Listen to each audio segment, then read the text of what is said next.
planned for later tonight.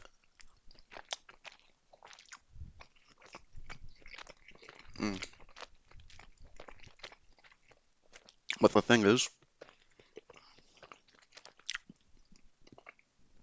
my aunt is coming to pick me up at like 6. We can go out for dinner, do something nice. I don't want to go, but I guess I have to.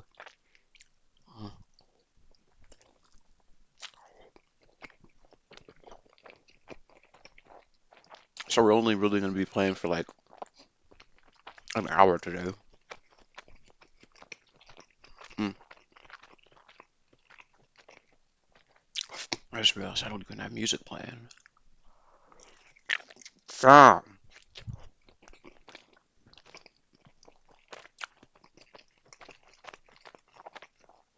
I knew this shit was scuffed, but like, damn, this scuff. Mm. I really should have finished eating the pizza during the waiting screen. I don't care. I'm hungry.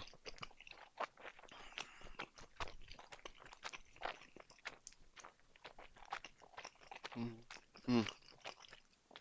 Maybe I should do that next time I have food on stream instead of just sitting here like, oh yeah, this fucking pizza's delicious. Huh? Mm. Mm mm mm mm mm. Well, this is counting you came here for, ain't it?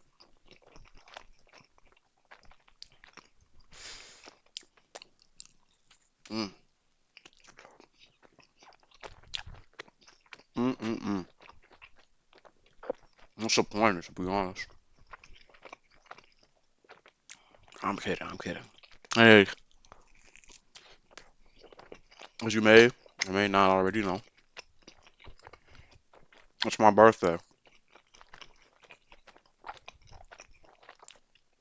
To be honest, I just want to chill out.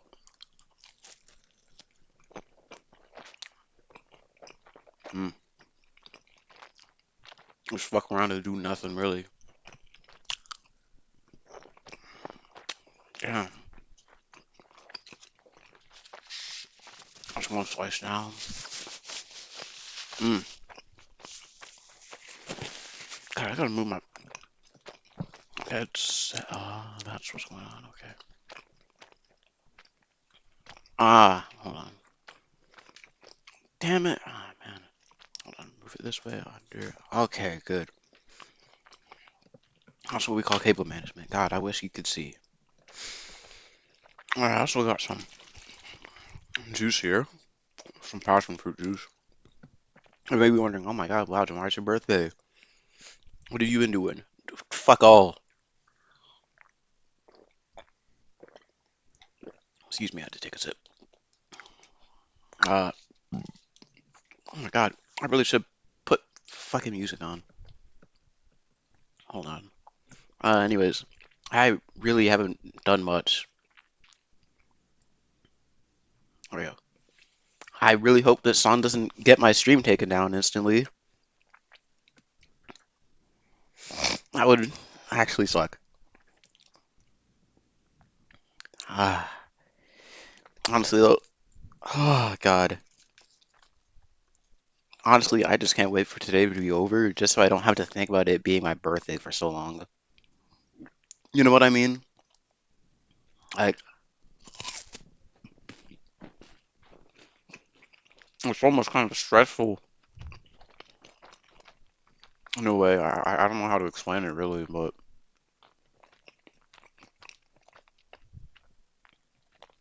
mm,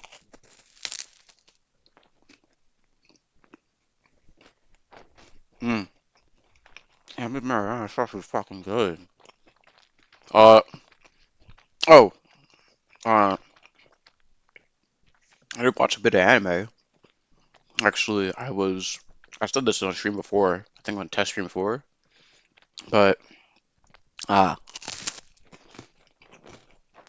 recently I've been rewatching Oshinoko. Oshinoko, first season, mainly because I knew season two was gonna be dropping today, and I just got done rewatching the first season and the first episode of season two. My God, that new opening! Ah, what the fuck?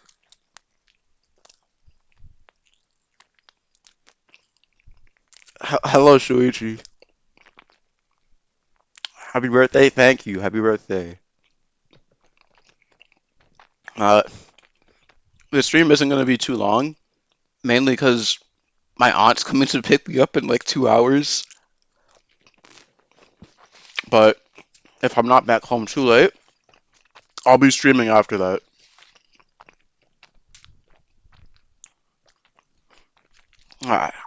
How's your day been, though? Thanks for dropping by the way.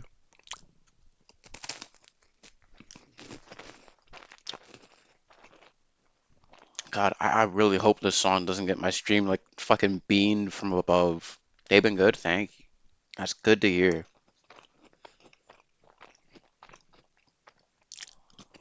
Going to sleep soon? Hey, you better get some good rest when you go to sleep, man. Like, how's your day?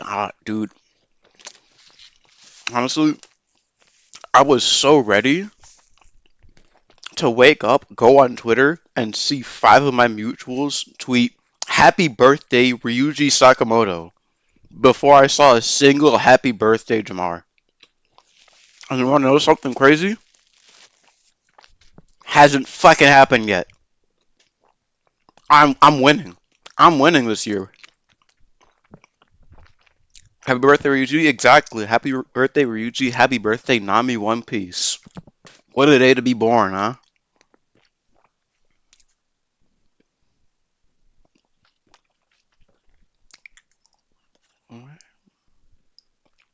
God, see, now it feels like my birthday now that I'm hearing this song. Like, I'm real tempted to put that fucking stupid ass "I'm proud to be an American" song. I hate it. I hate that song so goddamn much. Ilya, yeah, you should not be surprised, Tufani. Oh my god, Andrew, hello. Happy birthday, thanks. Happy birthday. No, seriously though, you should, you of all people should not be surprised, Tufani. I'm not, but I appreciate it. Thanks. Are you 66? Uh, are you in a cell? Arson. Listen, that guard behind me, he's asleep, alright? I don't think those bars on the, well, I guess your left, my right, they're on tight. Alright, if you come around from that side, we can bust out. They'll never know. That camera, it might be working, I don't know. It doesn't record audio, though. They'll never know. They'll never find out.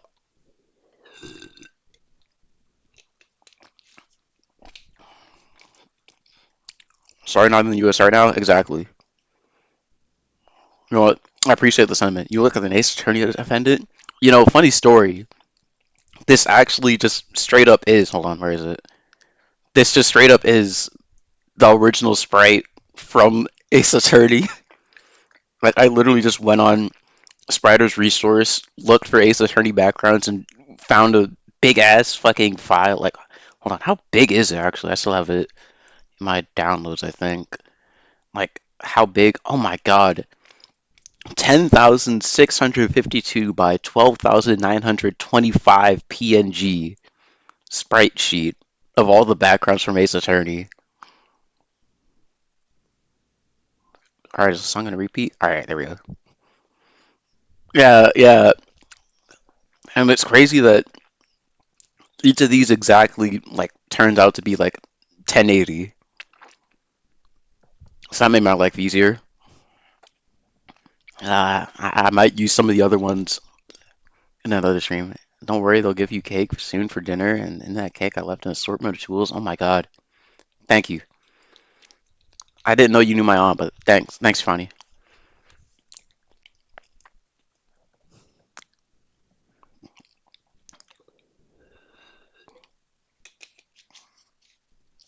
You'll be the snitch. Don't worry, you're not American. They won't believe you.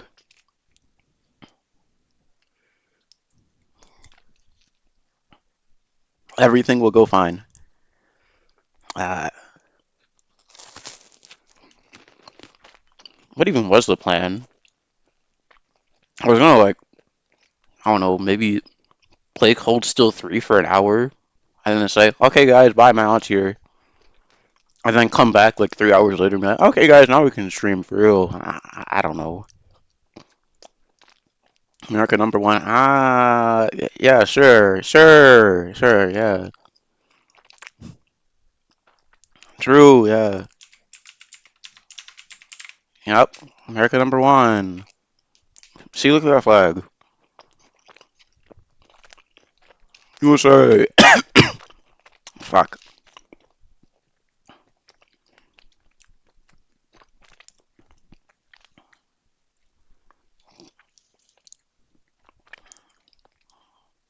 USA mid, to be honest. Yeah. Well, my bad, America number two. See, now you're getting it. See, fuck. I was gonna make a whole joke. I completely lost my train of thought the moment I read USA mid. What the fuck? What the fuck happened to these croissants? Jesus Christ. Maybe it would be like number 93. Shit. I mean, yeah, alright. I know you're Aussie. Like, spray you with a good joke repellent, bro. I got it on all day. Hey, don't worry, I got the roll on. Don't worry.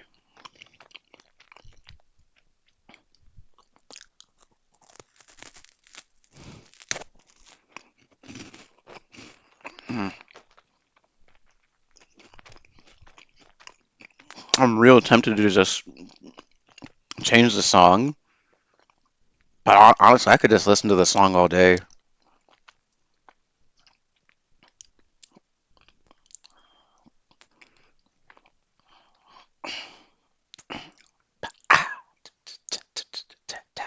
Banger song, I know. So much better than having to hear "I'm proud to be an American" every year at your birthday party. So much better than having your birthday party be a day later because you just so happen to be born a day before a national holiday. You know, last Christmas. Hey, hey, it's a good song. That's a good song.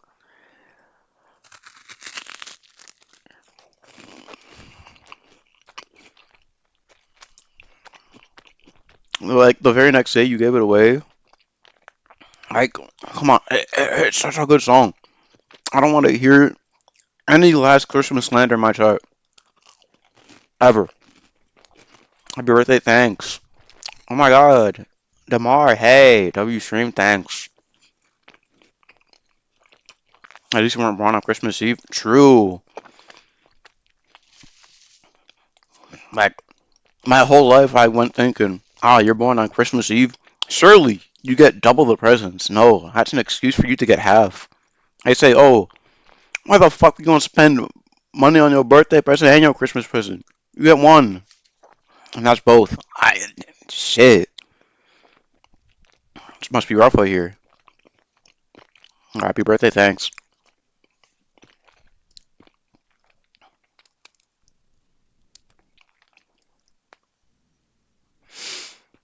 Uh, God, what do I, what do I do? Do I? Hold on, where is it? It's in here. Uh, honestly, I know I was gonna. Hold on, where is it? Where is it? Let's change categories real quick. I don't want to be the most viewed Cold Steel 3 streamer just off of this. I don't deserve it. I don't deserve that. Uh, actually, hold on. I think, where's my controller? I think he'll be at Obama as a president. Oh my God, thank you. All right, let me pause the song because I think I'm gonna hop on a real game when I open it.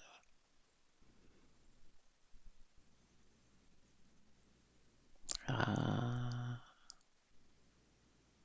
okay. I was gonna get the new Trails game as a birthday present. Oh my God, wait. Oh my God, you're right. Hold up, Daybreak does come out soon. Shit, I'm not caught up. I still haven't played Cold Steel 3 yet. Or 4. Or Reverie. That's 3 whole games, bro. 3.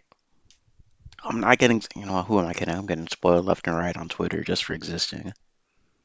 Can you recap the game series for me? Brother, like, up to Cold Steel 3, it is 8 games. I could. I could. Hold on, wait. I could. I could close this game right now. Actually, no, I will. Hold on. Where is it? Google Slides.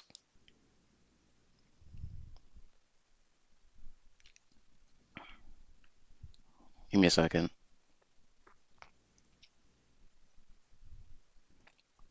All right, hold on. Let's move to this chatting screen. Uh,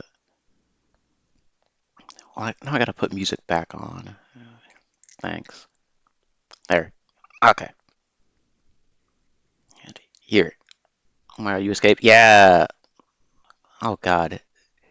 God, you're gonna have to deal with chat box looking ugly on this ugly ass white background. Anyways, ah, you really want this recap?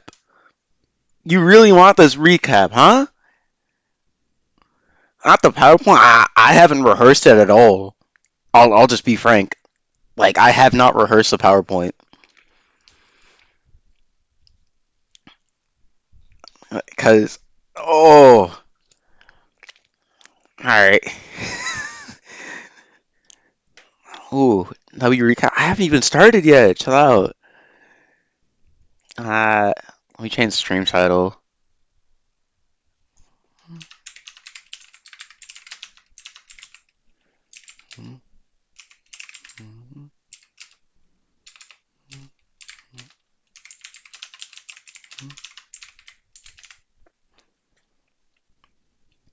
W streamer. I know I'm so on top of things. Anyways, before we get started, uh, I mean, I was gonna listen. The whole point of this PowerPoint was just I put this on the day before I streamed Cold Steel 3. Uh, but I like genuinely will say you are way better off playing these games yourself, uh, because they're that good. And while I could just replay them, do New Game Plus, burn through the story, I don't want to do that because I played through this game the first time like last year, and I do mean like actually it was like almost a year ago exactly now. Anyways, obvious spoiler warning for Sky for second chapter, Sky the third, Zero Azure, Cold Steel 1, Cold Steel 2, 7 games. Uh, also, I will be giving a test on this. All right. Take notes if you need to, or don't. I don't care. You can fail. I don't care. Obviously, uh, this recap. Oh, hold on. I had it on loop. I have short-term memory loss. Don't worry. You can always watch the VOD. Anyways, I'm not gonna go into like the nitty-gritty of like the story. Like, I'm really just gonna like go over what, at least to me, is the important bits of the story. Like nothing about the characters really. Just like this thing happened in this game. this thing happened in that game type deal. Because there's like a lot more stuff we could go into, but again, you're better off just playing the game yourself if you want more of that. Like, if you do, if any of you do, uh, my three pro tips: talk to every NPC, because like that's where most of the world building is, and that's like for most people what the series is known for, the world building. You should do a lot of side quests, mainly because one, they're good. Two, you'll be flat broke if you don't do a lot of them, or well, don't do any of them really. And three, they're good. Do them. And lastly, if you can, read every book. Uh, that sounds weird. Like, why the fuck would I tell you to read books in a video game? So this series has a bunch of collectible books, right? Uh, and normally what you're supposed to do is like collect like this one long series of books in like obscure ways throughout the game and then trade it in for the ultimate weapon. But the thing is about those books, they are meant very specifically for the player. They will hint at shit. Sorry, I'm blowing into my mic. They will hint at shit so often, or like introduce concepts that won't come up for like 3, 4, 5 games. Like, it's actually crazy. Like, you're doing yourself a disservice if you don't like, even if you don't find them in game. Like, you can find them on the wiki. Just read them. Read them, please. I'm begging you. Read them all. Uh, I mean, if you really want like more in-depth recap though, there's a person, Lady Virgilla. She did a bunch of recaps. I'll be honest. In total, it's like 20 hours of videos. If you want to watch up to like right before Cold Steel 3, which is the game that I'm currently on, like they're really good recap videos. But again, 20 hours long. But like, I mean, for some people that might be better than like 20 hours of videos is better than uh, 1,000 hours of 7 video games straight because people have jobs. Oh, crazy. Uh, there's also an eighth game that I played that's in the series. It's a spin-off, Nayuta. The thing about Nayuta is it might be connected to the series, but like at least from where I'm at in the series, all I have is theories on how it might be connected, and they're like very like bare bones, so it's not worth mentioning. Uh, Again, I'm mainly just recapping the story. Why the fuck did I write this?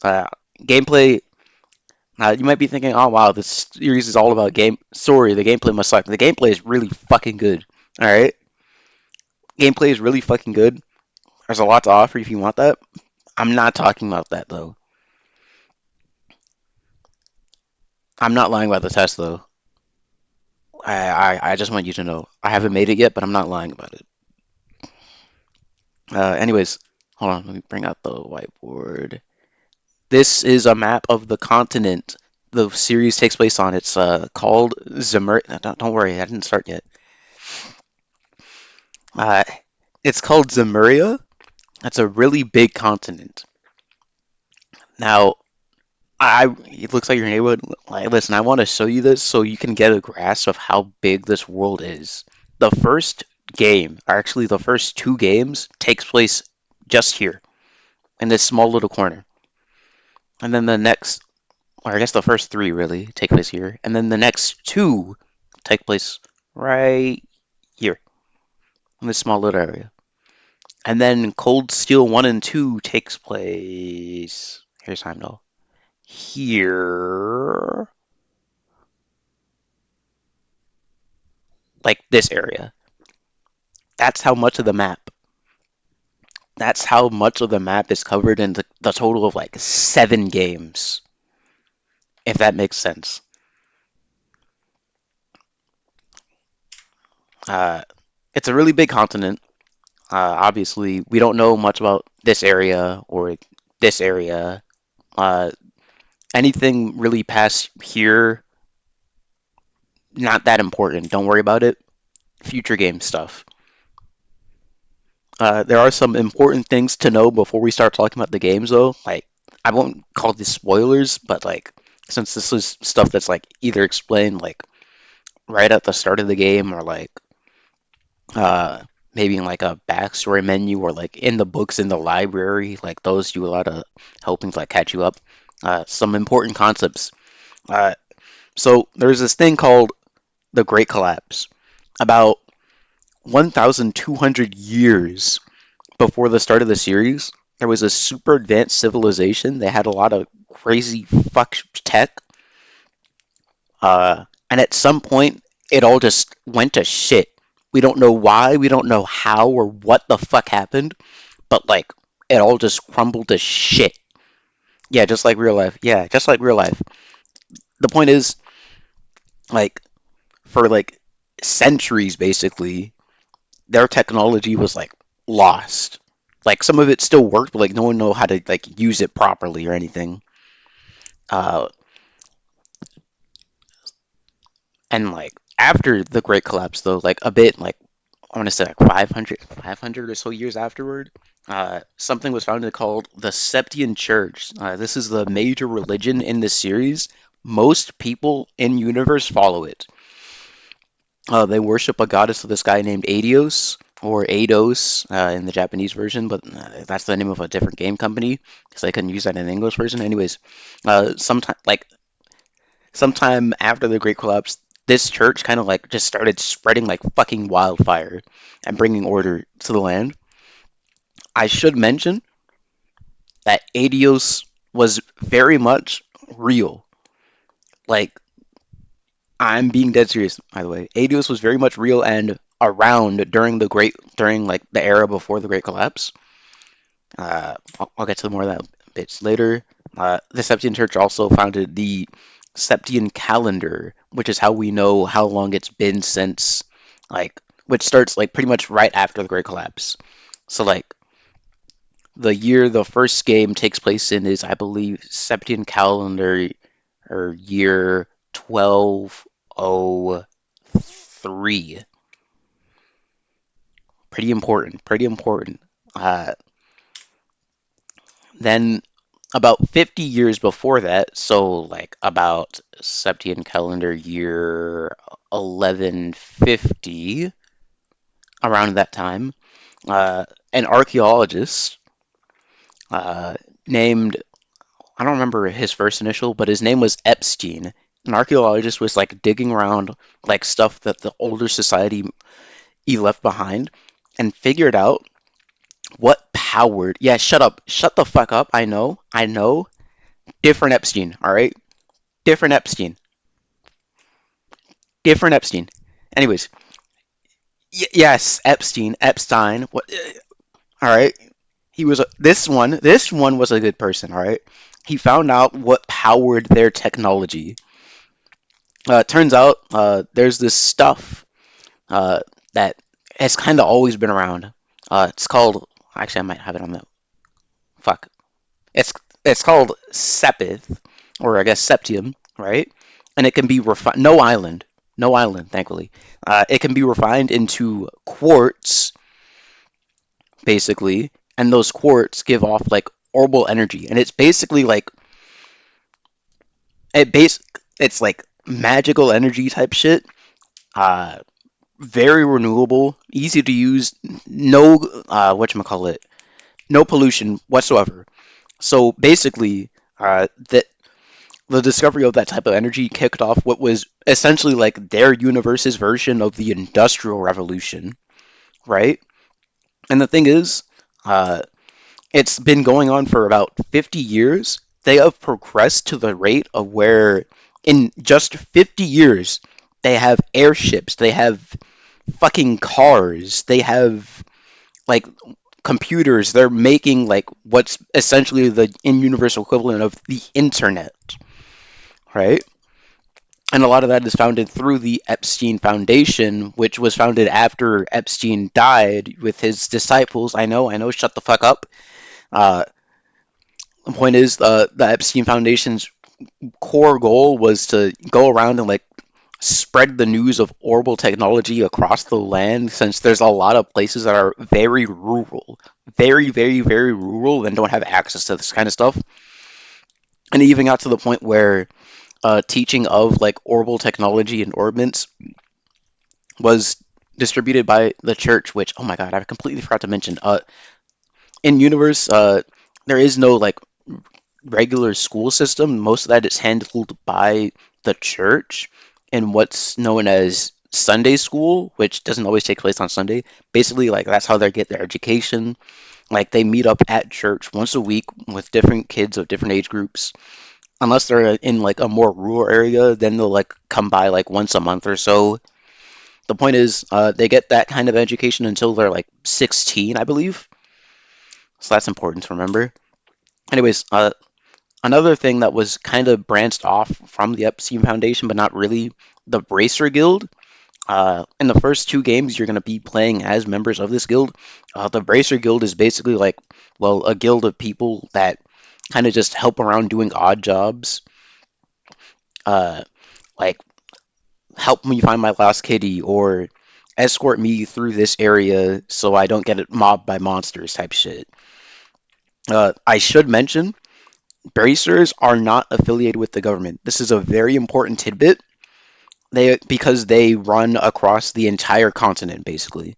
So like they're not allowed to be affiliated with any government because if they were, it would cause a metric fuck ton of problems.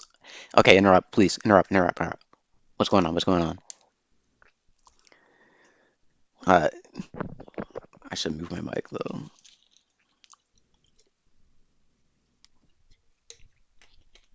I love the recap. Thank you.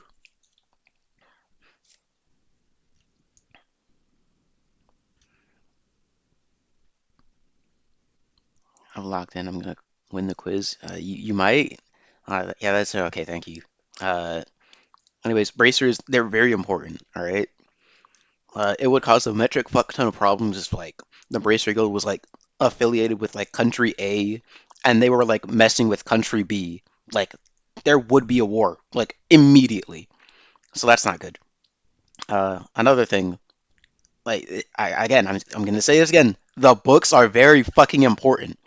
Like yes, they are meant for you, the player, to read. They do exist in universe. Uh, God, I want to explain like the plot of one of them, but like I don't want to go through it. Anyways, let's go to the first arc of the series, the Liberl arc. Sorry, this map is in Japanese. This was the clearest one I could find. Anyways, this is that first area I circled earlier. This is the Liberl Kingdom. The Orbital Revolution basically started here when one of Epstein's disciples, Albert Russell, he lives here, by the way, in Zeiss. He basically came here, petitioned to the queen to like test out, like give him a bunch of money to like build essentially a factory to like build orbital technology shit. Uh, Epstein's disciples, yes, shut the fuck up. This place also has the first working escalator. Very cool, very nice. Uh, basically, it's safe to say that the Laurel Kingdom is like the leading group when it comes to orbital technology. Uh, Before we go on to the game summary, though, big important thing. Right here, this red spot, this is the Erebonian Empire. Right here, this green spot, you saw it on the map earlier, this is the Calvin Republic. Those two countries are probably the biggest countries on the entire continent. So being sandwiched like right between them, very not good. Like these people are pretty much under constant threat of like being fucking invaded by one of these two super giants. Uh, and in fact, that's because fuck, fuck, fuck. Shit. It did happen. You saw nothing. It did happen. 10 years before 1203, and about we'll say 1900. I remember the exact year. Uh, the Erebonian Empire, for reasons we'll get to later, basically just came in and in a matter of days, and I do mean days, they had the entire country of Liberal occupied, except for the capital.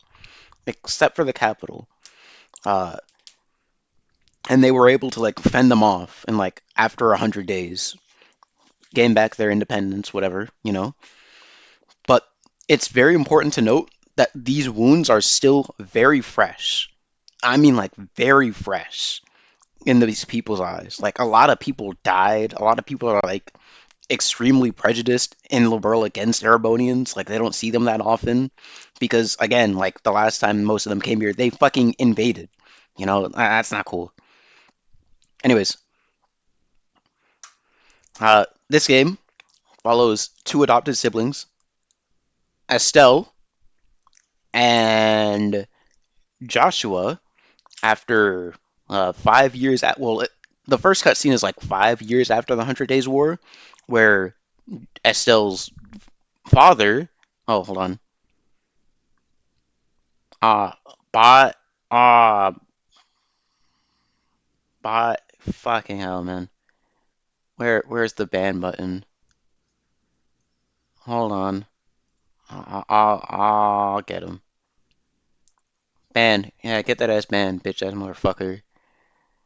Yeah, even boss level. Yeah, I don't care. Get that ass ban. Anyways, uh, plot starts when Estelle's dad, Cassius, right, basically like comes home one day with Joshua in his hands after Joshua pretty much tried and almost succeeded, pretty much, in killing Cassius. Why? Don't worry about that. We'll get to that in the second game. Anyways, uh, we time skip 5 years. Uh, Estelle's dad is a bracer. They both are trained to become bracers, and they go around the country. And then their dad kind of like goes, "Hey, something's going on in Erebonia. They need me. I'll be back." So he goes on an airship, which are basically like airplanes. He goes on an airship and then he's like missing. So they're like, "What the fuck? Where's Dad?" You know. But you know what? He's fine. He'll be fine. So instead of worrying about your dad, you and Joshua, Estelle and Joshua just kind of like go around the country, just like doing shit in order to become like fully fledged racers. Anyways, uh, anyways, we get we get to the fun part. Uh, remember the Hundred Days War? Yeah. So one of the people in the military, Colonel Alan Richards, has been setting up a intelligence division in air quotes, an intelligence division that has basically like been setting up a coup on the Liberal Kingdom because Alan Richards is deadly afraid of Liberal being invaded by Erebonia again because it is possible. It could happen. They could do it, and if they did it again, they'd fucking win. And that's mainly because Cassius Bright wasn't actually a bracer the whole time. What? That's right. He was actually a very high-ranking official in the Liberalian military and is pretty much cited as like the reason why Liberal even survived the Hundred Days War with his strategies. So obviously, Alan Richards, who was a student of Cassius, very much was looking up to him. He's like, "Fuck, I don't know, I don't know." Anyways, yeah, you stop his plans, obviously, but well, something happened. He did something not important right now. Anyways, after that, uh, this may come as a surprise. These two are very much in love. All right, very much in love. Uh, and right before they went on the mission to stop Alan Richards, they're like, you know what? Estelle was like, you know what, Joshua? After we're done with this, I'll tell you how I'm feeling. Anyways, cue funny bench cutscene. Oh fuck! I guess I did put on this scene. We'll skip the Orioles Eagles unlock. But basically, right before Alan Richards was defeated, he somehow unlocked the seals to the Oriole, whatever the fuck that is. Anyways, funny bench cutscene. Turns out the whole time Joshua was part of a secret society called Ouroboros, and has been for the past like 5-ish, like no, not even 5, like 10 years, has been part of the society for the past 10 years. And he's actually been feeding this society information without his own knowledge, like without his knowledge. He's been feeding this information on Cassius to the. No, shut the fuck up. Shut the fuck up, alright? I'm doing the presentation. I don't care how it's pronounced. Alright? Anyways, he's been feeding information to Ouroboros about Cassius without even knowing. Or whatever. Whatever.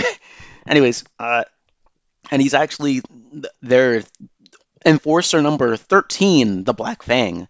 And this is all revealed to them, to him specifically, like by their third Anguis, Weissman the Faceless. He's a dickweed, by the way. Weissman basically says, "All right, fuck off. I don't need you anymore. You can quit Ouroboros if you want. We got all we needed."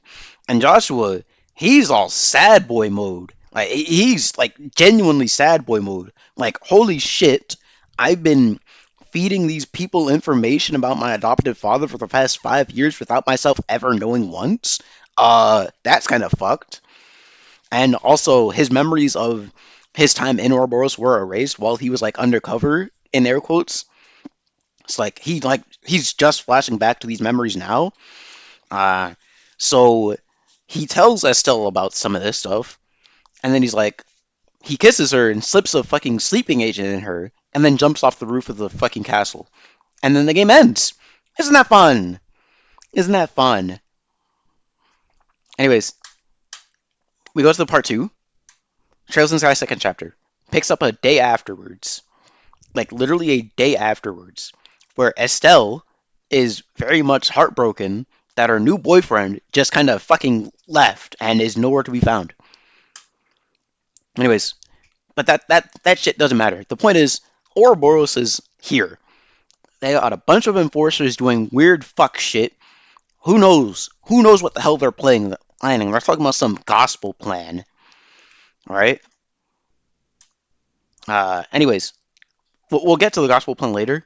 The point is uh, that there was a peace agreement between Erebonia, Calvard, and Crossbell. We'll get to them later. We'll get to Crossbell soon.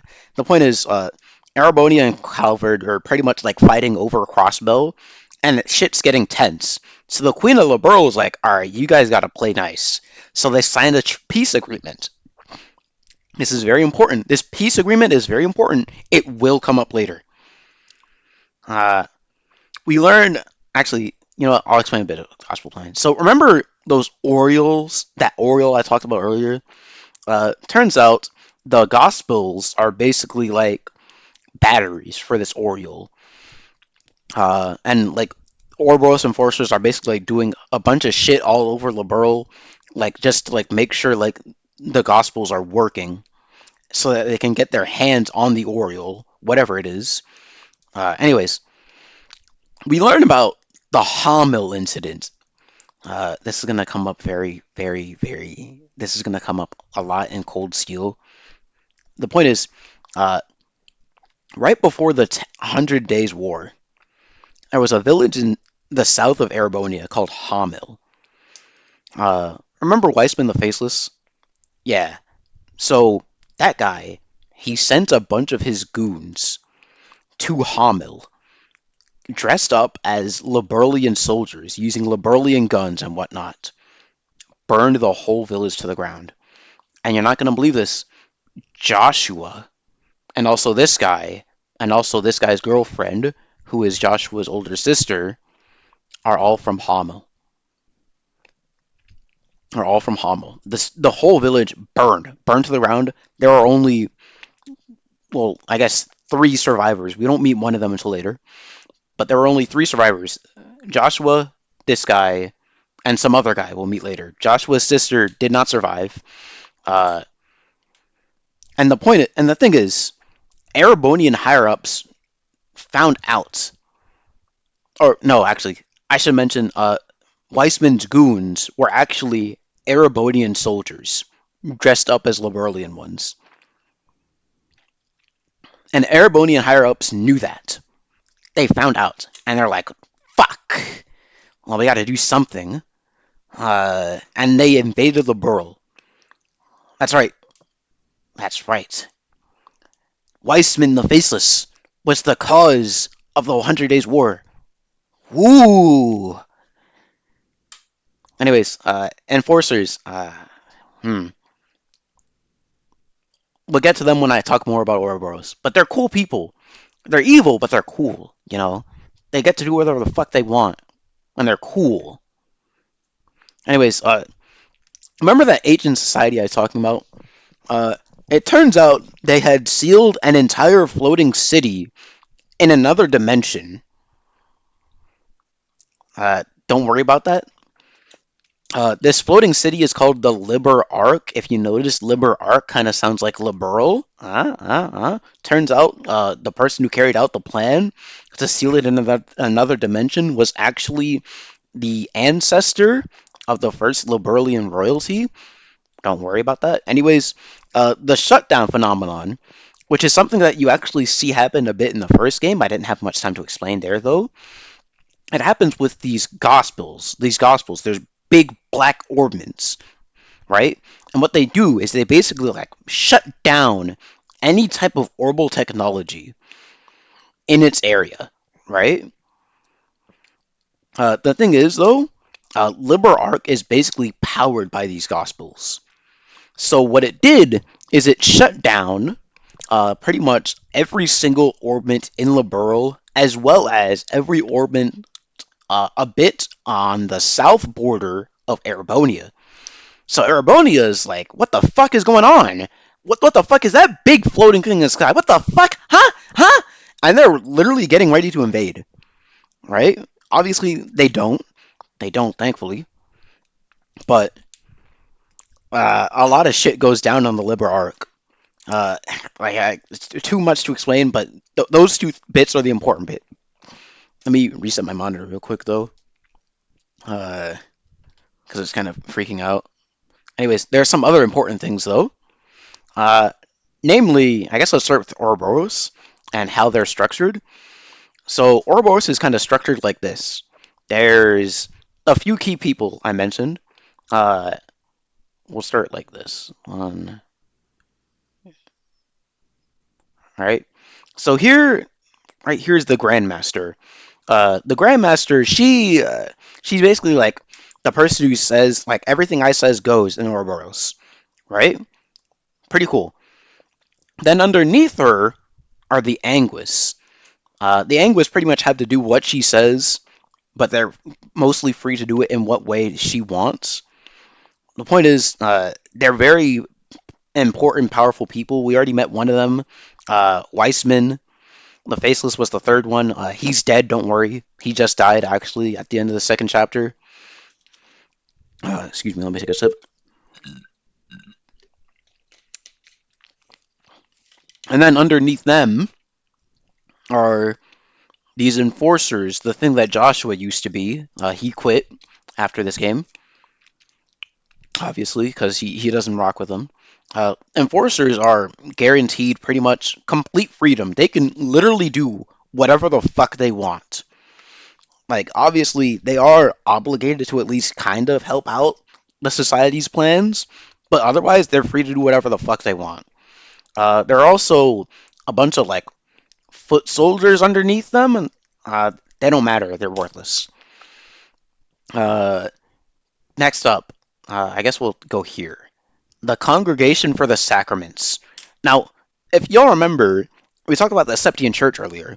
Uh, the Congregation for the Sacraments is a specific part of a sect of that church, basically. And what they do is they're basically tasked with collecting artifacts, which are like things left behind from before the Great Collapse. Uh, and they're able to be used in like a lot of different ways. Like uh, in the first game, we see a guy who had a artifact passed down through his family that basically allows like him like a rod, like the Chronos rod, allows him to like freeze other people in their place as though time had stopped. There's also an artifact we see in the next game, uh, a necklace that lets the person who's wearing it. Like they can say anything, and everyone will believe them. Like it's like these things are obviously very powerful. Obviously, not all of them work, but these things are very powerful, and obviously, the church does not want them in regular people's hands because they do crazy shit. Because the one I just talked about, the necklace, it's in the hands of a very, very, very important businessman, and he's just using that necklace to tell bald-faced lies and sell a bunch of shit to people for crazy jacked up prices. It's insane. Anyways, let's go on to the Septarians. These are a special type of artifact. Uh, the seven holy treasures, as they're called. Basically, these were gifts from Adios to the world. There's seven of them, obviously. I mean, it's in the name Sept, right? And we've actually just seen one, the Oriole, the Shining Ring, uh, which basically has the power to quite literally read people's minds and grant people's wishes. I should mention these Septarians are like based on like each of the elements. So like there's one of fire, there's one of wind, there's one of water, there's one of earth, and then there's obviously like one of the three higher elements. There's one of mirage, there's one of time, and the Oriole is the one of space. Uh, Now, at this point in time, at least where we are right here, Sky Second Chapter, we don't know about any of the other Septarians or what they do. But like obviously, a Septarian that was so powerful it had to be sealed in another fucking dimension because it was reading people's minds and like creating everything that people wish for. Kind of nuts. So obviously, people very high up in the congregation are tasked with like finding these. Uh, Now, let's go on to Ragnard here. Ragnard. This guy, he is a dragon, and he made a contract with Adios to basically watch over the people of Liberl to make sure that they wouldn't misuse the Oriole. However, after the events of Sky Second Chapter, like they kind of proved that they wouldn't. So he's like, all right, fuck it, I'm cool. He's also supposedly the last dragon still around. I want to emphasize that supposedly. So like after that, like he's like his contract's done. He's like, all right, I'm cool. I'm fucking off. Uh, let's just skip over Cassius because I think we talked enough about him. The Salt Pail. Uh, so about a, a few years, I don't remember exactly how many years before the Sky Eye Games, uh, there is a country. Actually, if go back, we go back to the big map for a moment here. Uh, if we go back to the map here, this country right here, North Ambria, you can actually see a bit of what the Salt Pail did here. One day in North Ambria, this giant pillar of what people thought was snow, because like North Ambria is a pretty snowy place, just kind of showed up, like fell from the sky. Turns out it was a pillar of fucking salt, and it was turning literally every single thing it touched to salt. Uh, Obviously, Northumbria used to be a principality, but the prince kind of left to Remiferia right here while all that shit was going on. A lot of people fucking died, including Weissman's family. About a third of this country was turned into salt. Like a third. And once like the salt was like it was done like turning shit into salt, yeah, rip, I know. It was turning it into salt. There was like this big black pillar that was left behind. The church basically like airlifted it back to their base over here in Arteria, and like started doing like water pressure cutters shit with it. So like turn it into a weapon. And that's what some guy we'll find out about later used. Like he shot Weissman with it, with a bowgun with it, and he turned into salt and died. Pretty ironic, huh? Anyways,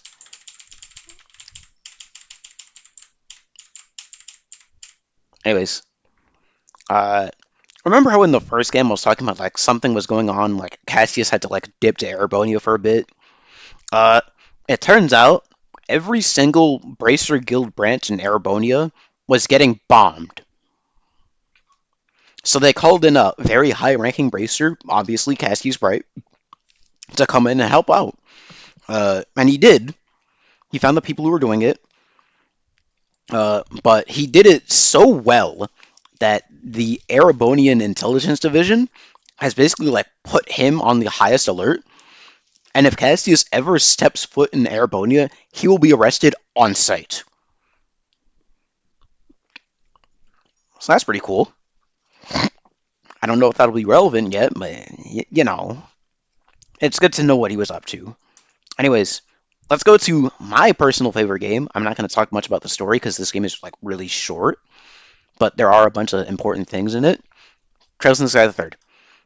Uh, so short, like about 6 months after Sky's second chapter, right? Liberarch has fallen to the middle of the lake, but and obviously like people are and like Albert Russell's daughter is like out here digging through the rubble to like find something that related to it, obviously, and they find this cube. This cube is then taken in by this guy. He killed Weissman, by the way. He's a high-ranking member of the Congregation of the Sacraments, Kevin Graham. Taken in by this guy and also his friend over here, Reese. And it sends them to a fucking alternate dimension. It turns out this cube is basically like a failsafe for the Oriole, and the dimension they got sent to is like basically like the processing center for the Oriole. That doesn't matter much. The point is, this game is structured kind of weird, but I love it. Uh, so like a lot of things in this game, like most of the content is flashbacks to things that either happened like before Sky's second chapter or Sky the first chapter, or like after, like right after Sky's second chapter. And a lot of things are revealed in these flashbacks. Like, for example, I'll skip this one. These three motherfuckers. Well, I guess not Kilika. Kilika shows up in the first game, but these, this motherfucker. God, fucking Osborne. Gilead fucking Osborne is a guy. Fucking hate him. I hope he dies, genuinely. Gilead fucking Osborne. He is the Chancellor, not Emperor, Chancellor of the Erebonian Empire. Uh, he is also the first commoner Chancellor of the Erebonian Empire. Very important. Now, this dude, he is basically like literally just playing chess at this point. Like, that's the type of shit he's doing. Because, like, he had his goon, Lecter Arundel, just fucking around uh, as head of the fucking Erebonian Intelligence Division in Liberl for years. And no one knew. And I mean, literally nobody knew until, like, a month after Sky's second chapter. Which is fucking insane. Uh, Pilika was she was a part of the Bracer Guild in Liberl. She's from Calvard, though. Uh, she left the guild because she got offered a position on Calvard's brand new intelligence division called, I believe it's the Rockford. Rockefeller something. Point is, she got scouted by the president, and she's like, you know what, I might take up this job. Uh, and there's also the Orbital Gear Project. Uh, Albert Russell's granddaughter, daughter, and Albert Russell's son-in-law are basically working on a mech because one of the enforcers in the previous game had a giant fucking mech. Which was very impressive because it seems like Ouroboros has way more advanced technology than pretty much the entire world, which is scary. So they're working on this mech suit for their granddaughter so that they can at least like come up to their level. Uh, I'm not even gonna explain this. I'm not even gonna explain this. Just, Jesus Christ. Uh, I'm not even gonna explain that. Uh, Gordius class. Well, I guess that was like the giant fucking mech I was talking about. Orpheus. Now I don't know what the deal with it is, but Ouroboros has been basically like following this plan by the Grandmaster that she cooked up, called the Orpheus Final Plan. The Gospel Plan that they like pretty much just finished in Sky's second chapter was just the first phase of it. And going into the next few games, they're going to be starting the Phantasmal Blaze plan, which is the second phase. What does that mean? I still don't fucking know. It's been 4 games. I have no clue what the fuck they're doing or why they're doing it. And I'm here for it. Like, I'm here for it, alright? I'm here for it. Uh, Moondor 5, I don't know how to explain it, but there's this happiness stone. I don't get it. It's probably important. I don't get why. I will one day, maybe, hopefully. I don't know. Point is, shit. There's a lot more stuff that I'm like glossing over, but like it's mainly like character focused stuff, which I'm not really gonna do here. Anyways, let's look back at a map real quick. Now, we were just here, obviously, the Liberl, and I mentioned Erebonia. This right here is Erebonia. This right here is Calvard. Now, I'm gonna explain something very important right now. This is Crossbell. Remember that peace treaty we were talking about earlier? Crossbell has been fought over by Erebonia and Calvard for generations, basically. And it was only like relatively recently, about 70 years ago, that Crossbell was officially recognized as like an independent state. Like, that's how fucked this shit is. Now, obviously, tensions have eased ever since that peace agreement was signed, but like they haven't settled. Uh, we're going to be going to Crossbell next, actually. Uh, if I explain more about Paradise, I'd probably throw up. But uh, if you play Sky the Third, Paradise was happening here in Crossbell. Like that's where it was, and it's oh my god. Oh, the point is, both Erebonia and Calvard, like even though like Crossbell is officially recognized as an autonomous state, not independent, autonomous state, both of these countries still see Crossbell like it's their part of their own land, right? Especially since when Crossbell it was founded well like as like the autonomous state. Like the Constitution basically was written up by an Erebonian and a Calvardian lawyers, like two dudes. Uh, the TLDR of that Constitution, we don't know what it says, but the TLDR is Crossbow basically has to bend over backwards to give the nastiest twist and suck to every fucking Erebonian and Calvardian that sets foot in their land. And it sucks. Yeah, bend over backwards. Like backwards twice over. Like, and it sucks. It really sucks for crossbellins. Uh, and because of this, like, there's a lot of like corrupt politicians that like either like just bending the knee over to Erebonia or Calvard, or like coming from Erebonia or Calvard to like do their corrupt shady shit in Crossbell, because Crossbell is also essentially like the economic head of the world. Like the world's largest bank is like right here, like in Crossbell City. Yeah, isn't that fun? So obviously, like it's a really important spot, and like obviously, like I said, both Erebonia and Calvard want complete control over it. Like they don't care. They don't care about its people. Here's a map of like Crossbell itself. It's very small. Like right here is Crossbell City, and there's also like a church right here. There's a mining village here, There is a village that has like honey. They have beekeepers here.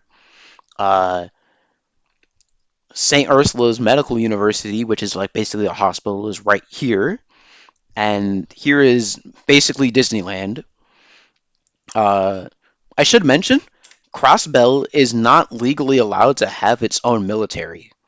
Instead, what they have is like the Crossbell Guardian Force, which again, they aren't allowed to like not Crossbell Guardian Force, Crossbell Defense Force. Sorry, they aren't allowed to like start any fights. All they're allowed to do is self-defense. They can't help anyone out. Right here, border to Erebonia. Right here, border to Calvard. And very important, there is also a fortress, like an Erebonian fortress, like, well, it's actually like about here on the map. Uh, that'll be important later. Anyways, let's talk about the city state of Crossbow for a moment. All right. First game takes place in Trails from Zero. Uh, Now, we talked about it earlier, but the Crossbow problem is what was supposed to have been solved with that Liberalian nice. Peace treaty. It was supposed to have been solved. It kind of wasn't, because, like I said, a lot of corrupt politicians in here, but that doesn't matter. Uh, to combat a lot of the corrupt politicians and shit, like, because like a lot of shit also goes through the police, and like there's people that just basically buying them out.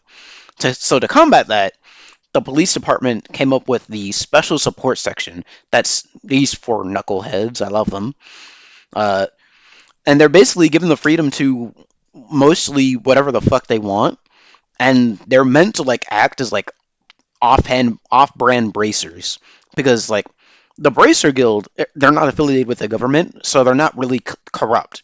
So obviously, their reputation is a lot better in Crossbell than the police. So the special support section was founded basically to like, you know, make the police look good. But it's okay. These guys are cool, all right? Anyways, uh, there's a big mafia scene in Crossbell.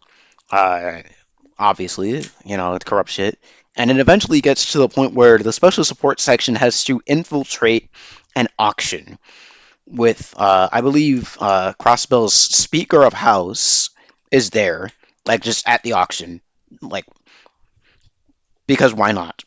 Uh, and they infiltrate it, and they get a tip that something really big and bad is about to be sold there. So they go in there and find this big black box. They open it and find a little, like, what, 9, 10-year-old girl inside, green hair girl. Her name's Kia. Why the fuck is she there? Shit! Your guess is as good as mine. We'll get there in the next game. Anyways, Kia, she has no memory of who she was, but she's there. And she basically gets adopted, sort of, by the special support section. Whatever, cool. Who cares? Uh, Turns out there's a fucking big ass cult going through Crossbell. Isn't that awesome? Isn't that fucking awesome? Cults. Anyways, this cult named D therefore G, well, with a therefore symbol, but I don't have access to that, so I just wrote it out. But D therefore G, or just DG, is a big cult. Very underground shit. And they're passing around this drug, this blue pill named Gnosis. Uh, and it's basically like, I don't want to say giving people like fucking superpowers or whatnot, but it's like fucking with them and also turning them into zombies that can like be telepathically communicated with, and like they're all basically like sharing their knowledge. Uh, this is also important. This girl right here, as well as another girl, they were experimented on by the DG cult. And that's kind of what Paradise was. It was like an experimentation hub for the DG cultist. Uh, this girl, Tio, she wasn't at Paradise. Paradise was. Paradise was a child sex trafficking ring. Uh, Point is, They were experimenting on these kids, giving them these weird fucked up drugs that like let them share knowledge and whatnot, gave them sort of superpowers. It's really fucked up. Uh, Most of the cult is gone. Like most of them was like pretty much deleted like 8 or so years ago. Like at this point, which this game takes place, sorry, in 1204, 17 calendar year 1204. Important. So about like 8 or so years ago, the cult was kind of like mostly eradicated, but they're still kind of going around. In fact, their leader has been passing around these drugs, and he really likes Kia for some reason. And then he turns into a demon, and some shit happens. And he's like, ah. And then he gets killed. He's like, nah, don't worry. Our dream will come true. Kia will be the one to save us. Whatever the fuck that meant. Anyways, afterwards, it got found out that the Crossbell Speaker House was, involved with Paradise, and he went into hiding. So obviously, Crossbell's government needed reform. So they got a new mayor. They got a new mayor. The CEO of the International Bank of Crossbell, Dieter Kreuss, is now the mayor. Awesome. And the old mayor, this girl, my favorite, Ellie's grandfather, switched positions to just being Speaker of the House. Cool. Awesome. Uh, Eventually, at some point, Crossbell is like getting kind of antsy. Well, not Crossbell. Like Erebonia is kind of like sitting there thinking, Crossbell would be a good addition to add to our, be a good colony to add. So obviously Dieter, he's like, I think it might be good to like call over some other countries to like talk money. Who did they call over? Hold on. Let's go back to the map. Let's go back to the map. Let's go back to the map.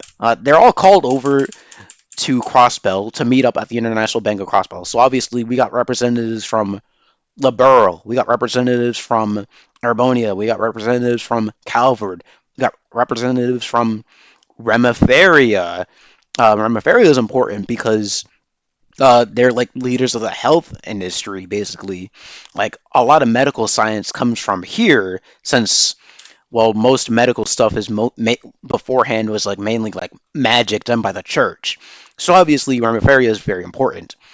Uh, it's like a bunch of important people are just like all in Crossbell right now, and that's very important. That's very important. Uh, because hold on, I really should have thought this out more. Because during the trade conference, the bank gets attacked by terrorists from Calvard and Erebonia. Uh, because they disagree with like the terrorists from Calvard, they just hate immigrants. Like they're just racist. The terrorists from Erebonia, they just want Gilead Osborne dead. Like they want him dead. Uh, but well, that didn't work out. The terrorists from Calvard were captured by a mercenary, or I guess Jaeger Corps from Calvard, hired by Calvard's president. And the terrorists from Erebonia, we'll get back to them later in Cold Steel 1. Don't worry. They were all fucking murdered. Every single one of them died by Jaegers hired by Gilead Osborne himself. And so they go back to the conference and they're like, Crossbow couldn't defend itself right there. It really sucks. Maybe Erebonia should, provide its army, just to help out. When the Calvert's like, maybe we should, like, maybe put our army in here too, just to be safe. Just to be safe, since Crossbow really couldn't defend itself during that. And, Dieter was, like, sitting there, like, looking like a damn fool now. Because his event and his country got fucking attacked. So he's like, you know what? Fuck this. I want to be independent. Dieter Kreuss declares intent to make Crossbell independent. Uh, and well, he kind of goes through with it after just setting up a poll. Like literally, he just sets up a poll saying, "Hey, Crossbow, do y'all want to be independent?" And they say yes. And so, like a day later, he goes, "Well, I guess everyone wants to be independent." It wasn't a vote, by the way. He just set up a poll and said, "Well, I guess we want to be independent." Okay, starting right now, excuse me, Crossbell is independent. Also, I'm freezing your assets in the bank. Fuck you. Until you recognize us. Fuck you. Anyways, remember that fortress that I said was like here in Erebonia? Yeah, it got blown up. Well, not blown up, rather. It got fucking erased from existence. Yippee! It turns out uh, Kia was actually a what do I call it? What's the word for it? Artificial septarian, artificial septarian called the Septarian of Zero, meant to be like the septarian for space, time, and mirage. So, and she was made by the DG cultist, or rather, the Croix clan, who were leading the DG cultist from the background this whole time. And they used Kia to like basically power a bunch of super mechs that, again, erased an entire fortress from existence. Just saying. Because the Croix clan was very much like obsessed with the previous Septarian that used to live in Crossbell, the Septarian of Mirage, Demiurgus. Uh, I misspelled it. Whatever. Uh, and then Kia becomes a fucking big blue tree, sort of, and it's up to the special support section to save them, to save her. So they do, but the thing is, the moment they saved Kia, Crossbow was pretty much left defenseless. Uh, I mean, they knew that going in, but they had to do it. Now, obviously, this is not a happy ending.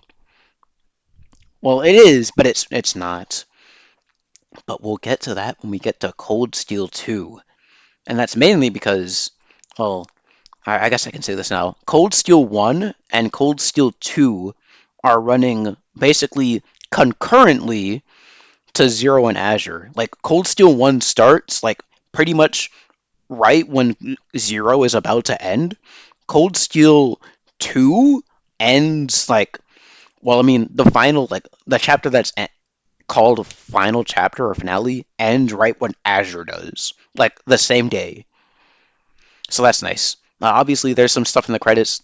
Doesn't matter. Anyways, uh, Wazi Hemisphere. Okay, we can go back here. Wazi Hemisphere. This guy. Remember Kevin Graham? Kevin Graham. He's a high-ranking member of the Congregation of the Sacraments. Wazi is also a member of that group, or I guess more specifically the Gralsritter, the people who are like actually go after the artifacts and whatnot. So that's nice. There's also we also see two of the Anguis show up, namely one of them being the Steel Maiden, Arian Road, hardest boss fight in the fucking game, by the way.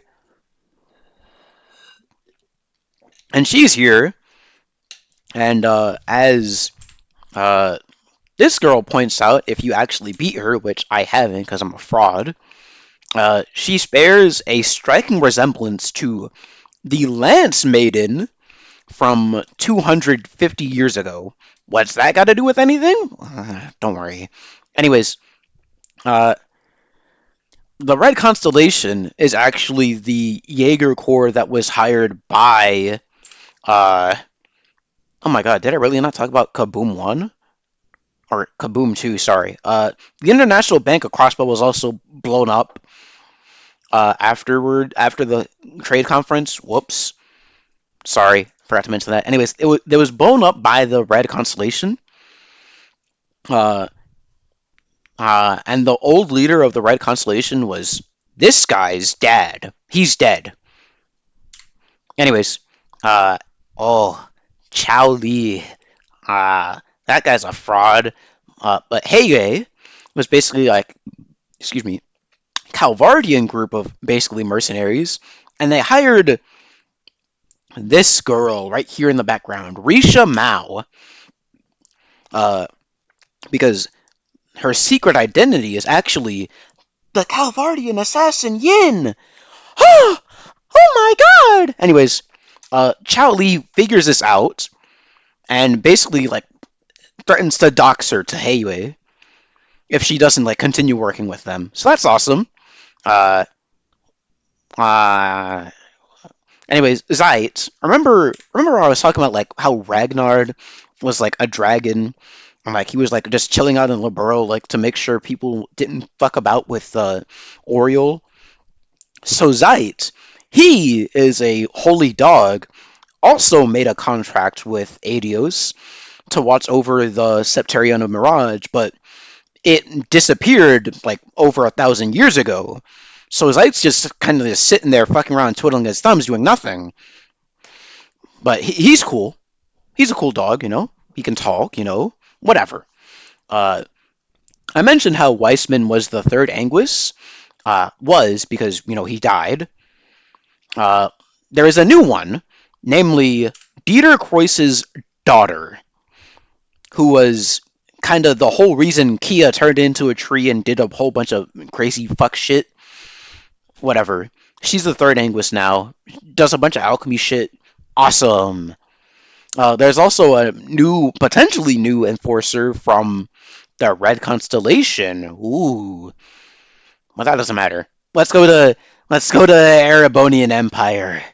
Ooh, finally, we're at the games that are like Persona. Uh, Now, I guess before I explain like some important background info about Erebonia, I guess I should tell you about the premise. Cold Steel 1 and 2 has you starting off. Oh my god, why does it keep doing this? Has you starting off right here in Trista, right? Attending a military academy, which basically a high school, as Reen Schwarzer, a swordsman who studies whatchamacallit, the Eight Leaves One Blade style, who we've seen actually before. We've seen multiple people use this style of swordplay before. Hold on. We've seen multiple people use this style of swordplay, namely this guy, a high-ranking bracer from Crossbell, Arias McLean, Alan Richards, uh, Cassius Bright. We've also seen the founder of the school's granddaughter, but she's not important. So the point is, Reen Schwarzer, cool guy, funny guy. Uh, And the whole point of Cold Steel 1 is like their teacher, who was a bracer, is sending them out like across like the country. Like you go, where is it? You go here, you go here, you go here, you go here, and you go to the Nord fucking Highlands. I hate this place. You go here, and obviously you go to the capital to just like teach them about the way of the world, all right? Become the foundation of the world and whatnot. Anyways, ignore that date. Uh, Class 7. You're a part of Class 7. Uh, Thor's military academy. Well, I guess not Thor's military academy. Yeah, Thor's military academy is like sort of like a microcosm of Erebonia, because this place has like a very big class divide. Like there's poor people and there's nobles. They don't mingle much, like at all. Uh, the classes are divided like 1 and 2 are the nobles, 3, 4, and 5 are the commoners, and class 7 here, which your main party consists of, is both nobles and commoners. Awesome. The War of Alliance was an important war about like 250 years ago. I brought it up earlier. Uh, 250 years ago. Basically, the capital Heimdall was kind of going under this weird fucking miasma shit because of some poison dragon. right? And a few, and like the king or the emperor died. Cool. So a few of his sons started fighting over who would take the throne.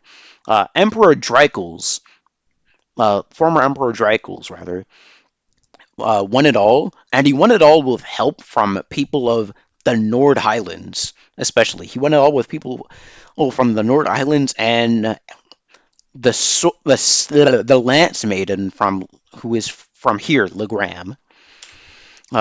He then went on to found Thor's military academy in hopes that of bringing people up, like bringing the future of this country up. Pretty cool guy. Not that important, but he's a cool guy. Anyways, remember those Erebonian terrorists I talked about that were in Crossbell earlier? They're called the Imperial Liberation Front. They fucking hate Gilead Osborne because he sucks eggs. Mm, he fucking sucks. Alright? Now, they all hate him for different reasons. Point is, they're causing problems. And they're causing so much problems that across pretty much the whole game, you're sitting there wondering if, like, this country is about to go on, like, a civil war. Now, like I said, this game takes place during mostly Azure. So, like, you see the Western Mario Trade Conference, like, close to the end. Uh, that Erebonian fortress gets erased from existence. Awesome. On the same day, Crossbell declares independence. Awesome. Anyways, uh, about a day later, Gilead Osborne is shot through the heart by the Imperial Liberation Front's leader, C. And it turns out that C was actually someone in Class 7. I won't say who it was, but yes, someone in Class 7 was C, the leader of the Imperial Liberation Front, and killed Gilead Osborne. Awesome. Not awesome, actually, because, well, uh, C and their goons started invading the capital with their giant mechs. Yeah, that Reen champion. Yeah. They started with their giant mechs. Not as big as, like, that big one that I was talking about with Ouroboros, but big mechs. Like, they just started rolling up. And it turns out C has his own big mech. Big blue one, actually. Uh, and Reen, after almost getting his ass kicked by one of these mechs, gets like a message in his brain. He's like, "Dost thou desire the power?" It turns out Reen Schwarzer is the chosen one, an awakener of sorts, of his own giant mech, a divine knight named Valimar. So Reen and C fight in their giant mechs. Yeah. This turns into mecha. They fight in their giant mechs, and Reen almost wins. He's like, haha, I beat you. Now, come back to us. C. And then C swats him aside and says, you've been piloting your mech for 1 day. I've been piloting mine for 3 years. And beats his fucking ass into the ground. And then, uh, ooh, oh, this part gets me worked up. Uh, Before C is able to land the finishing blow, all of Class 7 stands up in front of Reen and Valimar in his mech and says, oh, no, you don't. You're not killing our friend. And then the talking cat witch assistant, we'll get to that in a bit, basically says, Reen, we gotta go. You're not winning this fight. What? No. We can't leave. And Reen is forced to retreat somewhere in the mountains. And that's where Cold Steel 1 ends. Isn't that awesome? Anyways, uh, obviously, the Erebonians did not care. Civil War broke out. Uh, Reen has been passed out for a month now. He has no clue where any of his friends are because they're being hunted down because, well, currently speaking, Imperial Liberation Front is kind of winning right now. That's important context. Anyways, gay angst because Reen is really fucking sad, angry, depressed that his friends aren't with him. He has no clue if they're even like dead. I mean, obviously you see the box art, they're alive, but like again, he doesn't know that. And so like throughout this whole game, this dude's like on the verge of crying. Like, I'm not even kidding either. Like he really is on the verge of like crying or killing himself. Really, that's my protag though. Anyways, uh, the Civil War is mainly between the Noble Alliance, which is the group of people that the Imperial Liberation Front have sided with, not because they agree, but because they both really fucking hate Gileath Osborne. Now, the Noble Alliance is a bunch of dickweeds who just hate poor people, but that's fine. Turns out Ouroboros is also working with the Noble Alliance for some reason, or at least providing backup to them. Why? I don't know. I couldn't tell you. I really couldn't tell you why. Uh, and the common faction is being led by, well, I forget who, but it doesn't matter. Uh, the point is, Prince Olivert is trying to like basically turn Class 7 and your friends into a third faction, but uh, spoiler alert, that doesn't really work out since you mainly work in the commoner factions, like play straight into their hands. Which, mind you, their hands was all according to Gileath Osborne's plans, because that dude has been planning shit out. Like I told you, he's been playing chess this whole time. All right. Anyways, oh yeah, I said this earlier. Witches. So there are witches. Namely Ouroboros' second Anguis and this girl are witches. This girl Emma, she has a cat, talking cat assistant named Celine, who's been with Reen from like pretty much watching over. Like Emma, Reen, and Celine have been watching over Reen since they knew he had the potential to be Valimar. You see him in the back here, Valimar's Awakener, the chosen one to ride the mech, and that's kind of like their goal to like watch over the people, like the Awakeners, basically. Like the second Anguis has been like watching over C this whole time for like the past 3 years, so that's awesome. Uh, at some point, like the same day that giant blue fucking tree comes along, the castle, the Imperial Castle, just turns into a weird fucking demonic dungeon called the Vermilion Eclipse. Apocalypse. Sorry, Vermilion Apocalypse. Because it turns out there's another giant mech beneath the castle, a giant red one, and the Crown Prince is the Awakener for that mech. However, the second Anguis is like, do not fucking touch the red mech, alright? I only want to see the Ashen one, which is Reen, and Azure, which is C, fight, alright? Do not touch the red one. Do not touch the red one at all.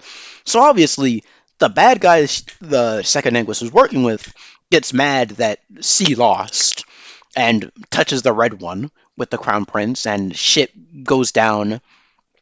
Uh, they fight. They fight the big red mech. The day is saved. Except actually no. C died. C died. Got stabbed in the heart. Sad shit. And right on cue, like pretty much right when Reen is like crying because his boyfriend just died. Uh, enter stage left. Gileath Osborne. What the fuck are you doing here? Huh? Weren't you, shot in the heart? He lived. He lived. And you might notice something weird. It says "Daddy" there. It turns out, well, I didn't mention this. Reen was adopted by a group of nobles, obviously the Schwarzer family, but it turns out, uh, this may come as a shock. Gileath Osborne is his dad, and he had no memory of it.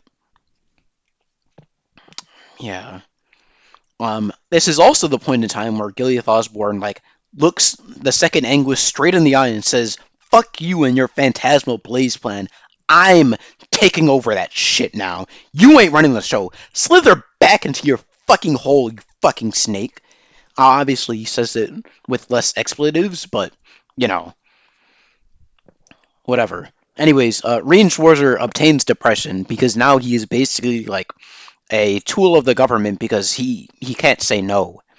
He can't really say no because he's like so distraught. His boyfriend just died. The person he hates the most is his dad. Like, as in the person he hated the most before he found out he was his dad is his dad. Shit's terrible for him. And that's kind of the note Cold Steel 2 is supposed to end on. Shit's very terrible for Reen. Uh, right after this, there's also a short series called uh, Legend of Heroes Trails of Cold Steel: The Northern War. It is an anime that has a mobile game. Don't touch either of them; they suck. The most important thing you need to know is that shortly after Cold Steel 2, North Ambria, that place that got hit with the salt pail earlier, that I talked about, gets annexed by Erebonia. And obviously, Rain Shorter is on suicide watch still.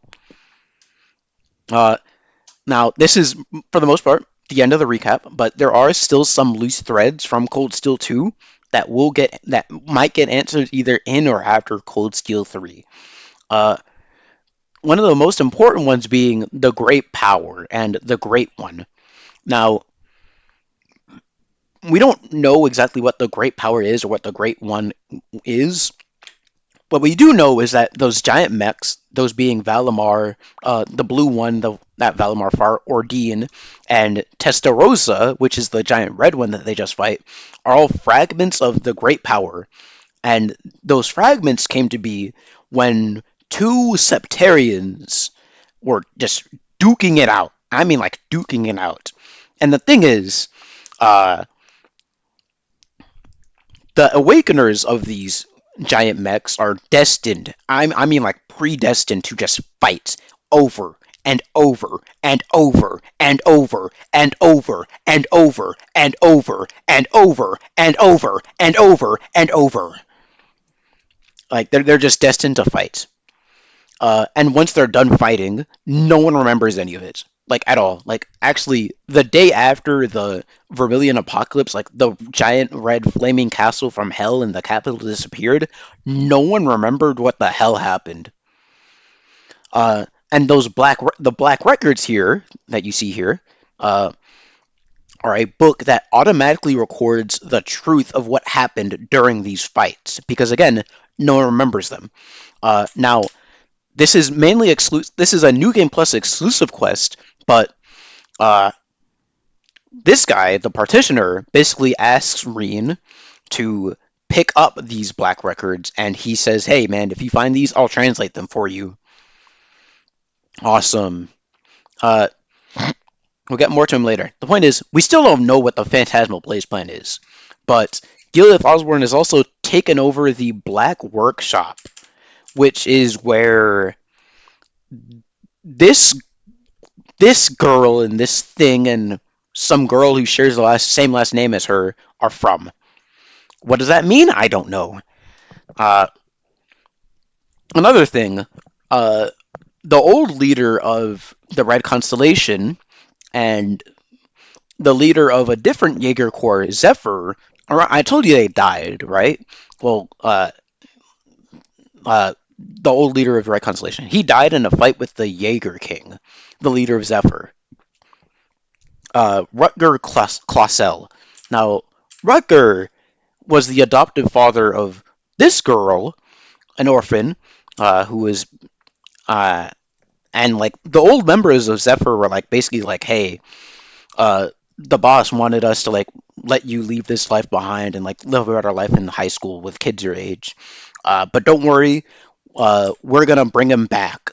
What the fuck do you mean bring him back? He died in front of her eyes, huh? So what does that mean? What do they mean bring him back? Does that have anything to do with how Gilead Osborne somehow came back to life after, literal shot through the heart, dead? Who knows? Oh yeah, I forgot to mention. The Black Workshop also made the gun, the sniper rifle that C used. Um, this funny line, "You mixed by any chance?" Uh, is a line said by Ouroboros's enforcer number one, McBurn. Uh, something's up with that dude. Something's up. Something's also up with Reen. They both notice that in each other, but Reen doesn't really understand what that means. So when they see each other for the first time, like McBurn just looks at Reen. He's just like, "You mixed by any chance?" What the fuck did he mean by that? Uh, and there's also Reen's status. Like I told you, he's like basically a soldier, like a dog for the government now. Uh, he is now known as the Ashen Chevalier because he rides around in his ashen-colored divine knight Valimar, saving the day allegedly. Uh, Yippee! Oh yeah, I completely forgot to mention. After the events of Azure, Crossbell got annexed by Erebonia. Yippee! So that's nice. Uh, Rena is still very much depressed, but I'm gonna be honest. I think that is everything for the most part.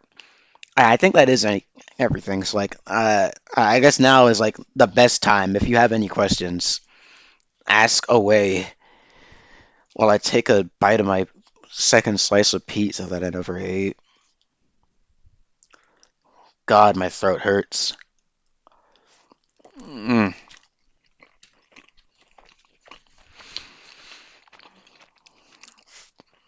mm.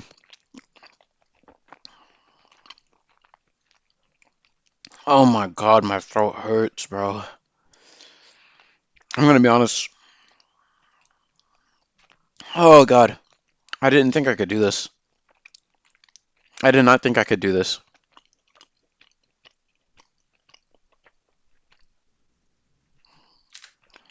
Oh my God. Oh my God.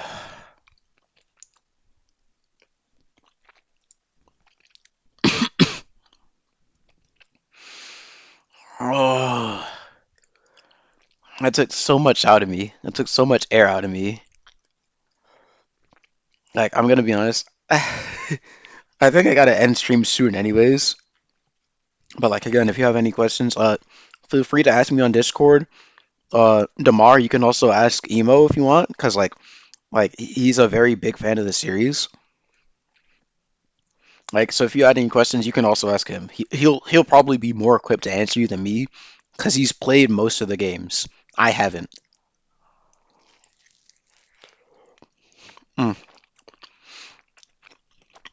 mm. Damn, this beach is still good cold. But no, yeah, I'm probably gonna have to head out soon, because my aunt says she's gonna come and pick me up at 5, and I didn't realize the time. My favorite Trails game is Utawara. Yeah, all right. I'll ask you. I'll ask you when the time comes. Don't worry. Although again, like I glossed over a lot of details, like especially like some important characters that are going to come back in Cold Steel 3.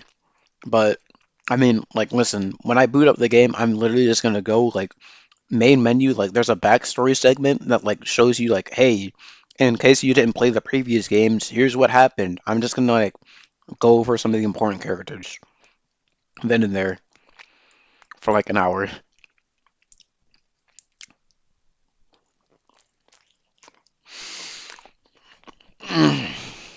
My God.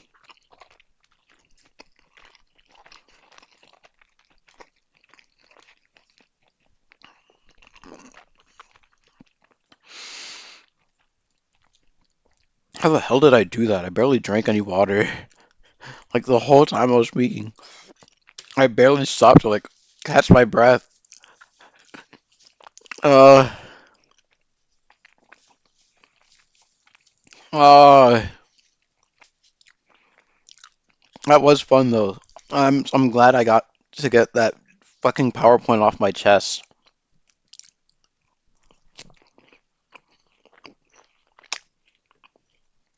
Because now I don't have to do it again. I don't have to do it again unless I miraculously join a VTuber agencies randomly. I'm perplexed. You got the background ready? I'm not gonna lie. I was already planning on like doing a stream with the PowerPoint, so I was like busy like prepping it. Obviously, I'm gonna be honest. Uh, it is not the best, and it's not really in a state where I could say it's like the best thing I could give out. But I was like getting, not was, I am, well, was, because I just finished doing it, getting really impatient. So I just said, fuck it. I'm leaving it in that state. Like, I didn't even, like, get to really rehearse it either. Like, that was literally, like, the run. Like, the most I did was just, like, practice, like, a few things, and I didn't even say them. Like, I was supposed to, like, give a trigger warning before I talked about what Paradise was. But, like, I was, like, so disgusted by like what it actually is. Like I don't want to say it again, but the subject matter in game is definitely handled way more delicately than what I said.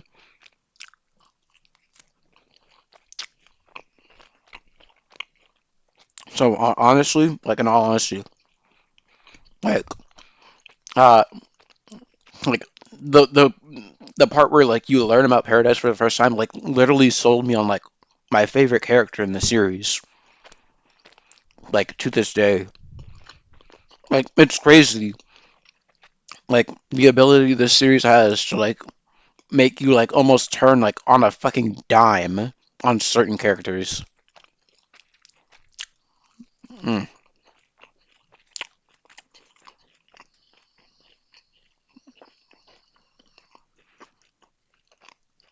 my God.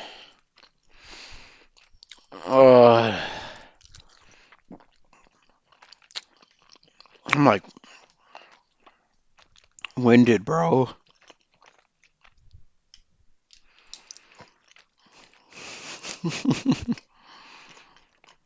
Mm,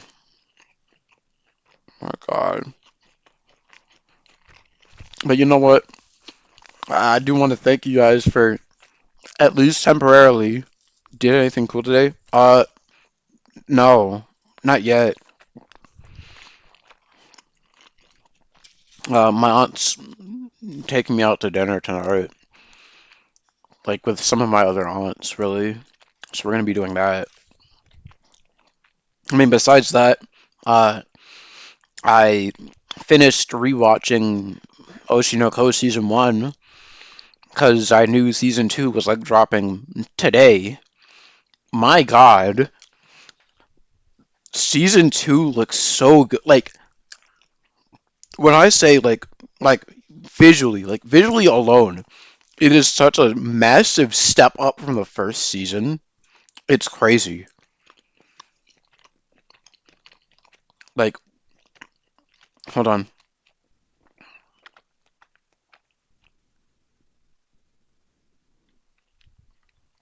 I gotta check what fucking studio is doing this. Like, this studio is fucking insane. Like, what else have they done? What the fuck? They did how much? How heavy of a dumbbells you lift? Huh? Huh? Huh? Point is, like, Oshinoko literally started airing like last year, like season one. I mean, like last year. It's only been a year since season one, and already it's like massive bounds and leaps of improvement. Not to mention, like the new opening is fucking nuts, dude. All right, let's put this song on loop. Uh, God, it's so beautiful. It's so, like even like the new opening too. Oh my God, it's so good. It's so good. Oh my God, I'm so ready.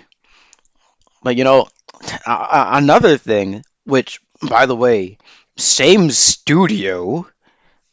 that's being animated by the same studio that's coming out this season that I'm also like hyped for. It's called Alia Sometimes Hides Her Feelings in Russian. Uh,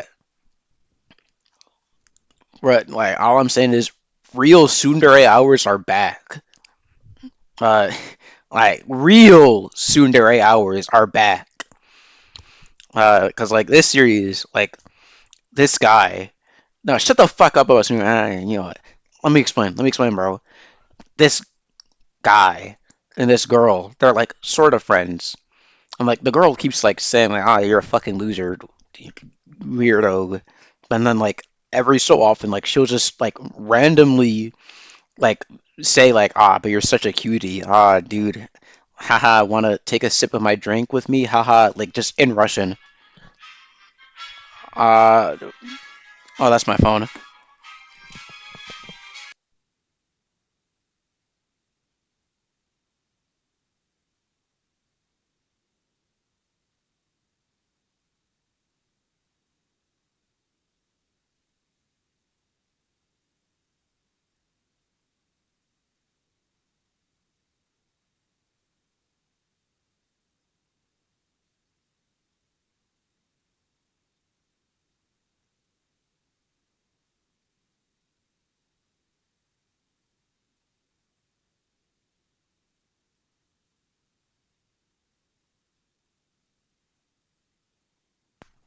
Okay.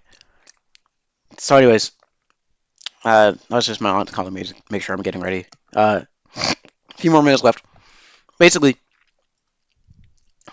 this girl, Alia, she keeps like calling this main guy kind of a loser, and then like she's constantly flirting with him in Russian.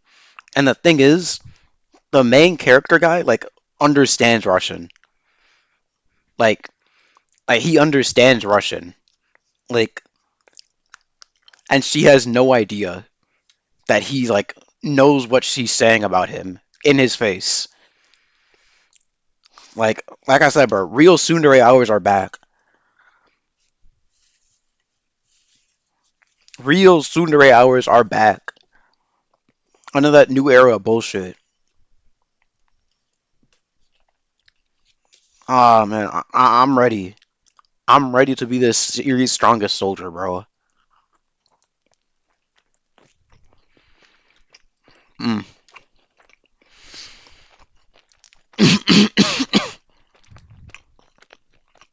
Mm. Ugh, my God. This wasn't even supposed to be a long stream. I'm supposed to just go for an hour. Because my throat's still kind of fucked from last stream. Because I was just talking for like 5 hours straight without realizing it.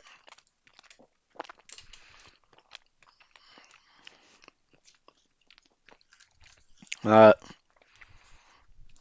so I'm probably just gonna. I'm just gonna end it here. Because I have to go soon. You know. Well, not soon, but like, you know what I mean. Yeah. Oh, but before I do, let me show you something real cool. That's right. I made a be right back screen, which I didn't have beforehand. I'm gonna be honest, I don't know how, but I mean that's just how it is.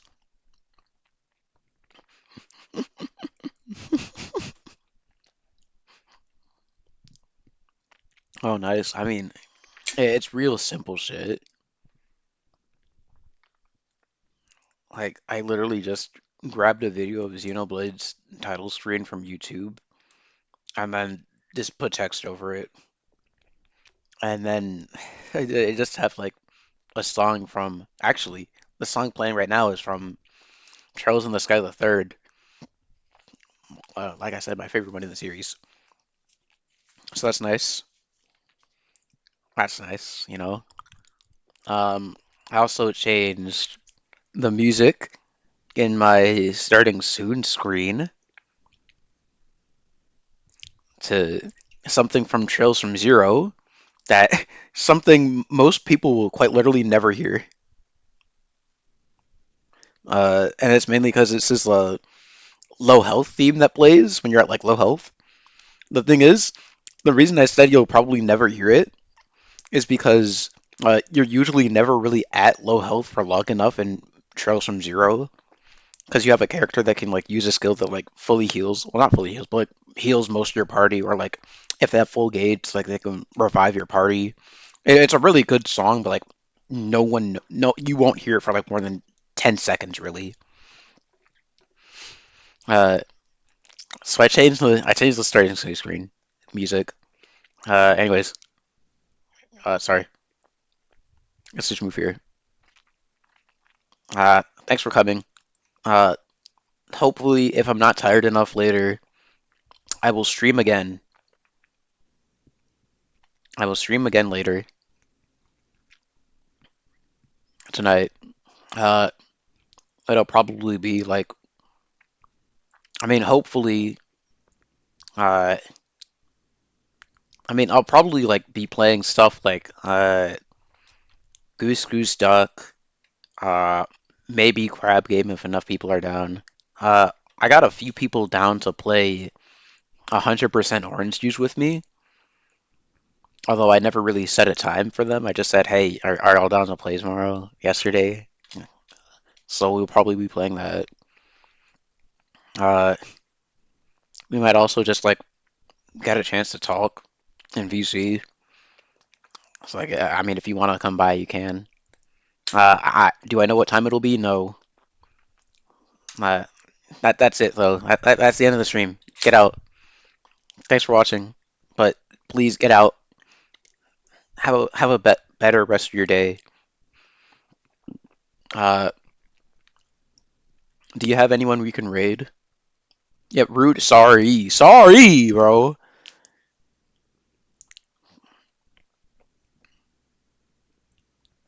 Well, like, I mean, come on.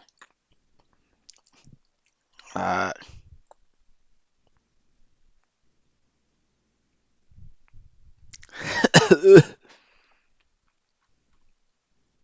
oh, let me link a channel to raid. All right.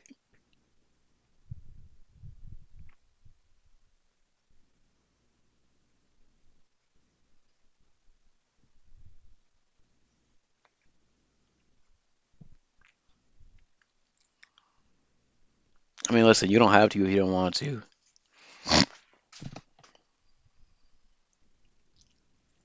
Oh God, I really should stop talking though. My throat is gonna get fucked.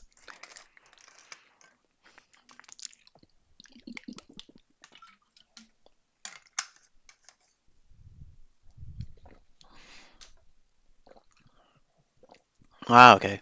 Let me let me search for them.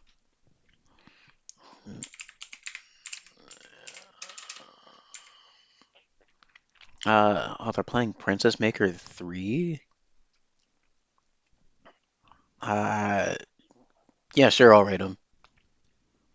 Uh, have fun over at their stream. Be nice. Uh, come back later though for the real birthday party. You know, the real one.